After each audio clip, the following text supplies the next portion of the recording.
दोस्तों एक बार फिर स्वागत है ओए न्यूज में, जहां हर दिन की तरह हम लेकर आते हैं देश और दुनिया की बड़ी खबरें। तो चलिए शुरू करते हैं आज की खबरों का सिलसिला। आज की खबरों में आप देखेंगे नुकसान की भरपाई के लिए पैसेंजर ट्रेनों को एक्सप्रेस बनाने की तैयारी में रेलवे, और कोरोना वायरस के संक्रमण को देखते हुए यूपी सीएम योगी ने लिया बड़ा फैसला। इस साल नहीं होगी कांवड़ यात्रा, और साथ ही जानेंगे एलएसी पर चीन को जवाब देने के लिए सेना को मिली खुली छूट, और इसी के साथ जानेंगे डाक विभाग में 4166 पदों पर हो रही बम्पर भर्ती।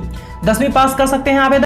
दोस्तों हर खबरें बेहद ही जरूरी हैं, इसलिए खबरों में अंत तक जरूर बने रहिएगा। लेकिन उससे पहले इस वीडियो को बनाने में मुझे बहुत मेहनत लगती है, तो इस मेहनत के लिए आप अपना एक छोटा सा लाइक जरूर कर दीजिएगा। तो चलिए आपको ले चलते हैं हमारी आज की पहली खबर की तरफ। आप देखेंगे देश में 55.49% हुआ रिकवरी रेट, अब कुल 1,70,000 एक्टिव केस। जी हाँ दोस्तों, भारत में कोरोना का कहर जारी है और लगातार बढ़ रहा है। रविवार को देश में कोरोना मरीजों का आंकड़ा 4 लाख पार पहुंच गया। वहीं एक दिन में सबसे ज्यादा नए मामले सामने आए हैं। पिछले 24 घंटे में सबसे ज्यादा 15,413 नए मामले रिपोर्ट हुए हैं। भारत में अब तक कुल 4,10,461 कोरोना के केस हैं, जिनमें से 2,27,756 मरीज ठीक हो चुके हैं, जबकि 13,256 मरीजों की मौत हुई है। जहां एक और तेजी से कोरोना संक्रमण के मामले बढ़ रहे हैं, वहीं देश में रिकवरी रेट यानी संक्रमण से ठीक होने वाले मरीजों की संख्या में तेजी से बढ़ भी रही है। भारत में इस समय संक्रमण से 2,27,755 मरीज ठीक हुए हैं। पिछले 24 घंटे में 13,925 मरीज ठीक हुए हैं। तो इसी के साथ चलते हैं अपने आज की अगली खबर की तरफ।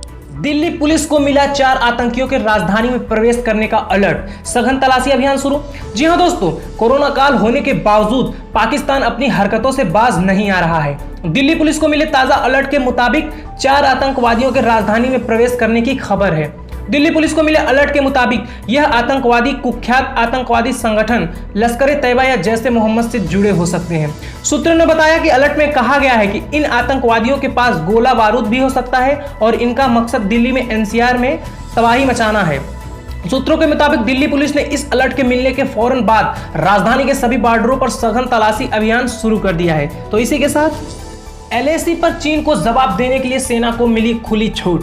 सेना प्रमुखों के साथ रक्षा मंत्री की मीटिंग में हुआ फैसला। जी हां दोस्तों, आपको बता दूं कि भारतीय सैनिक अब एलएसी पर चीन के किसी भी करतूत से निपटने के लिए फायरिंग भी कर सकते हैं। सरकार ने सेना को एलएसी पर चीन से किसी भी दुस्साहस से निपटने के लिए हथियार चलाने और गोलाबारी तक करने की छूट दे दी है। यानी सैनिक अब चीन के साथ सीमा को लेकर हुई संधियों से बंधे नहीं हैं। इस बाबत आज रक्षा मंत्री राजनाथ सिंह ने तीनों सेनाओं के प्रमुख और सीडीएस जनरल बिपिन रावत के साथ चीन सीमा पर चल रहे गतिरोध को लेकर समीक्षा बैठक की। करीब 1 घंटे चली इस मीटिंग में रक्षा मंत्री ने सैनिकों को चीन सीमा पर उत्पन्न किसी भी विषम परिस्थिति में किसी भी तरह की कार्रवाई की छूट दे दी है। तो इसी के साथ कोरोना वायरस के संक्रमण को देखते हुए सीएम योगी ने लिया बड़ा फैसला, इस साल नहीं होगी कांवड़ यात्रा। जी हां दोस्तों, आपको बता दूं कि कोरोना वायरस के संक्रमण को देखते हुए इस साल सावन के महीने में कांवड़ यात्रा स्थगित रहेगी। उत्तर प्रदेश सरकार के एक प्रवक्ता ने शनिवार देर रात बताया कि राज्य के मुख्यमंत्री योगी आदित्यनाथ की सरकारी आवास पर वीडियो कॉन्फ्रेंस के माध्यम से हरियाणा के मुख्यमंत्री मनोहर लाल और उत्तराखंड के मुख्यमंत्री त्रिवेंद्र सिंह रावत के साथ बातचीत हुई। प्रवक्ता ने बताया कि तीनों मुख्यमंत्रियों ने कहा कि उनके राज्य में धर्मगुरुओं और कांवड़ संघों ने कोरोना महामारी के चलते इस साल सावन के महीने में कांवड़ यात्रा को स्थगित रखने का प्रस्ताव दिया है। इन प्रस्तावों पर विचार करते हुए तीनों मुख्यमंत्रियों ने कांवड़ यात्रा को स्थगित करने का फैसला लिया है। इसी के साथ चलते हैं अगले खबर की तरफ। संबित पात्रा ने सुप्रीम कोर्ट से जगन्नाथ यात्रा की मांगी अनुमति, कहा आशा करते हैं परमात्मा हमारी सुनेगा। जी हां दोस्तों, भारतीय जनता पार्टी के प्रवक्ता संबित पात्रा ने उच्चतम न्यायालय से अनुरोध किया है कि वह कोरोना वायरस महामारी के मद्देनजर पुरी की भगवान जगन्नाथ यात्रा पर रोक लगाने वाले अपने आदेश की समीक्षा करें। पात्रा ने ट्वीट किया है, आज मैंने उच्चतम न्यायालय के पुराने आदेश पर स्पष्टीकरण या समीक्षा के लिए एक अर्जी दी है और 23 जून को पुरी में श्री जगन्नाथ महाप्रभु के पवित्र रथ यात्रा की अनुमति देने का अनुरोध किया है। तो इसी के साथ चलते हैं अगले खबर की तरफ। डाक विभाग में 4166 पदों पर हो रही बम्पर भर्ती, 10वीं पास कर सकते हैं आवेदन। जी हाँ दोस्तों, आपको बता दूं कि पोस्ट ऑफिस में 10वीं पास के लिए नौकरी पाने का बेहतरीन मौका है।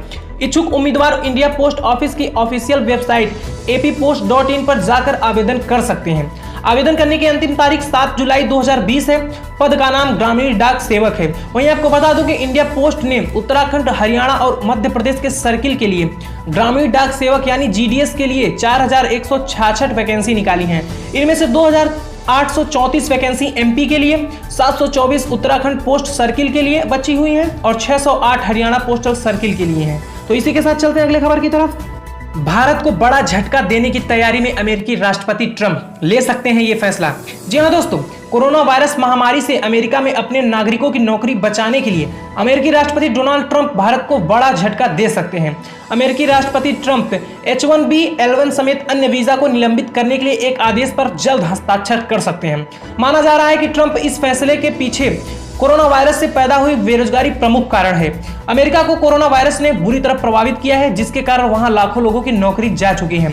वहीं आपको बता दूं कि H-1B वीजा के निलंबन से प्रभावित होने वाले देशों में भारत प्रमुख है, क्योंकि भारतीय सूचना प्रौद्योगिकी पेशेवर इस वीजा की सबसे ज्यादा मांग करने वालों में से हैं।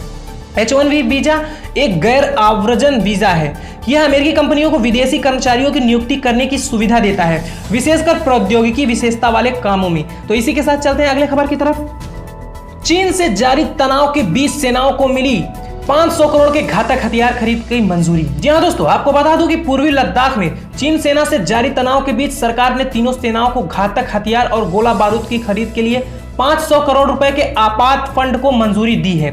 यानी सरकार ने तीनों सेनाओं को उनकी जरूरत के मुताबिक 500 करोड़ रुपए तक के घातक हथियारों और गोला बारूद को खरीदने को छूट दी है।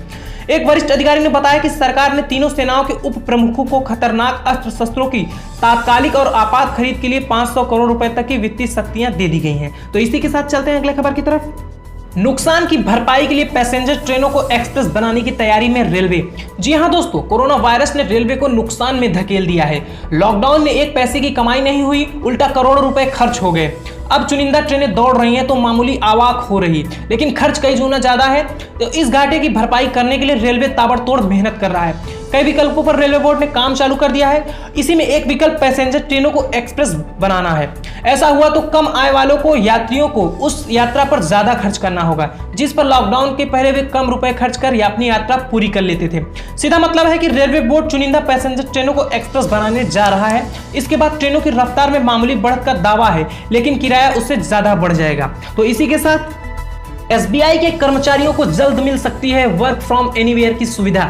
जाने इस वर्क कल्चर की खासियत। जी हां दोस्तों, आपको बता दूं कि देश का सबसे बड़ा बैंक SBI कोविड-19 की वजह से पैदा हुई नई चुनौतियों के साथ सामंजस्य बिठाने के लिए वर्क फ्रॉम होम से जुड़ी अपनी मौजूदा नीति में बदलाव पर काम कर रहा है।